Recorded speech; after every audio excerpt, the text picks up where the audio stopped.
का जब चर्चा हो रहा है तो स्वाभाविक है कि इसका मतलब चुनाव की गंदगियों से चुनाव को बाहर निकाला जाए। यह प्रयास आज से नहीं बल्कि जब से हम लोगों का संविधान बना और 52 में जब पहला चुनाव हुआ उस समय से ये प्रयास चलता रहा है। और मुझे अच्छी तरह से याद है कि 1952 में के पहला जो आम चुनाव हुआ उसके बाद उस समय के प्रधानमंत्री स्वर्गीय जवाहरलाल नेहरू जी ने चुनाव आयुक्त को ये पत्र लिख के और उनको उसका रिपोर्ट मांगा था, ये कहते हुए कि ऐसे तो आम चुनाव बहुत सफल हुआ है, लोग तारीफ कर रहे हैं, लेकिन कई विसंगतियां भी देखी गई हैं और इस पे मैं आपका रिपोर्ट चाहता हूं और फिर उसको करेक्टिव मेजर लेने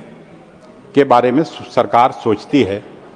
उसके बाद से भी श्रीमती इंदिरा गांधी जी के ज़माने में जिस समय सीधे तौर पर न्यायालय लोग जाते थे, कलेक्टर, एसपी जो प्रशासनिक अधिकारी होते थे, उनका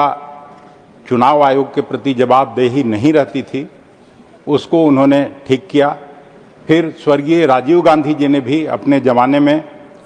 जो 21 साल जो छात्र आंदोलन बीच में हुआ, छात्र आंदोलन के बाद हर जगह से ये आवाज़ उठने लगी, विश्वविद्यालयों से, वकालत खाने से, सब जगह से आवाज़ आने लगी कि 21 की जगह उम्र 18 होनी चाहिए। वो भी स्वर्गीय राजीव गांधी जी ने किया और स्वर्गीय राजीव गांधी जी के ज़माने में ही आज सरकारी साइड से हमेशा महिलाओं को 33% आरक्षण देने की बात हो रही है कई वर्षों से, नारी बंधन और कुछ कुछ जो नारे लगाए जाते हैं, लेकिन स्वर्गीय राजीव गांधी जी ने